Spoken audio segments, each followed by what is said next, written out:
ఈ వార్త చదువుతుంటే కొంచెం బాధ అనిపించింది.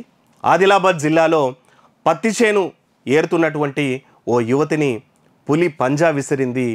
ఇక పులి అమ్మాయిని చంపేసింది, ఆ యువతిని చంపేసింది అన్నటువంటి వార్త అయితే కొంచెం బాధాకరంగా అయితే అనిపించింది. మరి అది మహారాష్ట్ర పెద్ద పులేనా అన్నటువంటిది ఇప్పుడు అనుమానాలు అయితే వ్యక్తమవుతున్నటువంటి నేపథ్యం ఉంది. అయితే దీని మీద గతంలో కూడా ఫారెస్ట్ అధికారులకు పులి సంచరిస్తుందన్నటువంటి ఇన్ఫర్మేషన్ ఇచ్చిన వాళ్ళు ఇక నిర్లక్ష్యం చూపించిండ్రు. అందువల్లనే యువతి కూడా, ఆ పులి కూడా అటాక్ చేసింది, యువతి కూడా చనిపోయిందని చెప్పేసి నిన్న డెడ్ బాడీ తోటి ఆ అమ్మాయి బంధువులు, ఆ యువతి బంధువులు కూడా ధర్నా చేస్తే మొత్తం మీద గవర్నమెంట్ అయితే వాళ్ళతో మాట్లాడినరంట.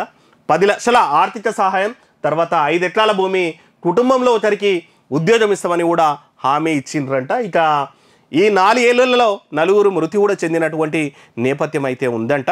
నిన్న ఆ పులి మోస్ట్లీ ఈ పులులు అటాక్ చేస్తున్నాయంటే రక్త మాంసాలకు ఇక రుచి మరిగినటువంటి మాటనే ఇట్లాంటి దాడులు చేస్తాయంట. లేదనుకుంటే అది మానసిక స్థితి ఇంకో రకంగా ఉన్నప్పుడు, అంటే ఆడపులితో కలవాలని వచ్చినప్పుడు ఆ ఆడపులి దొరక్కపోవడమో లేకపోతే ఇబ్బంది ఏదన్నా కలిగినప్పుడు ఇట్లాంటి సందర్భాలనే ఈ పులులు అనేటువంటివి మనుషులను పశువులను చంపేటువంటి నేపథ్యం ఉంటుందంట. లేదనుకుంటే ఆకలికి, అంటే ఏది కూడా దానికి కావాల్సినటువంటి ఆహారం దొరికినప్పుడు దాని, అంటే మనం కూడా అంతే కదా, ఆకలి అవుతున్నప్పుడు ఫుడ్ దొరికినప్పుడు పిచ్చిలేసినట్టు అవుతుంది, మన మానసిక స్థితి కూడా ఇంకో స్టేజ్లోకి పోతుంది. అట్లాంటి సందర్భంలో ఉన్న పులి ఇది ఉండొచ్చు అన్నటువంటిది అధికారులు కూడా చెప్తున్నారు. ఆల్మోస్ట్ ఇది ఎందుకంటే నిన్న జరిగినటువంటి ఘటన నుంచి ఆదిలాబాద్ అనేటువంటి దాని నుంచి మహారాష్ట్ర 20-30 కిలోమీటర్ల డిస్టెన్స్లోనే ఉందంట. ఇది మోస్ట్లీ ఈ ఏరియాలో ఆదిలాబాద్ ఏరియాలో పులులైతే సంచారం అయితే ఈ మధ్య కనిపించలేదంట. ఓ 2-3 ఏళ్ల నుంచి అది మహారాష్ట్ర పులే ఇక్కడ వచ్చింటుంది అన్నటువంటిది. కొన్నిసార్లు ఏం చేస్తుందంట అంటే పులిపిల్ల పుట్టినప్పుడు ఆల్మోస్ట్ 2-2.5 ఏళ్ళ వరకు కూడా తల్లితోటే ఉంటుందంట.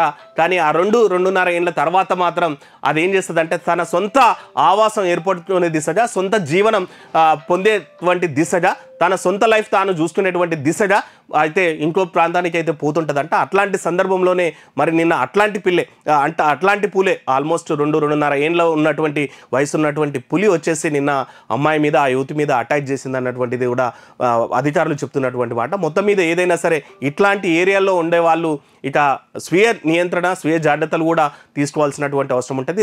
దాంతోపాటు అటవీ శాఖ అధికారులు కూడా ఎవరైనా ఇట్లాంటి కంప్లైంట్స్ ఇచ్చినప్పుడు ఇమీడియట్ రెస్పాండ్ అయితే ఇట్లాంటి ప్రాణాలు పోయి, ఎందుకంటే రైతులు అనేటోళ్ళు ఆదిలాబాద్ అంటేనే మొత్తం కొంచెం ట్రైబల్ ఏరియా ఉంటుంది, అడవుల మీద బతికేటోళ్ళు ఉంటారు, ఆ ఉపాధి మీద బతికేటోళ్ళు ఉంటారు, లేదనుకుంటే రైతులు ఉంటారు, రైతు కూలీలు ఉంటారు.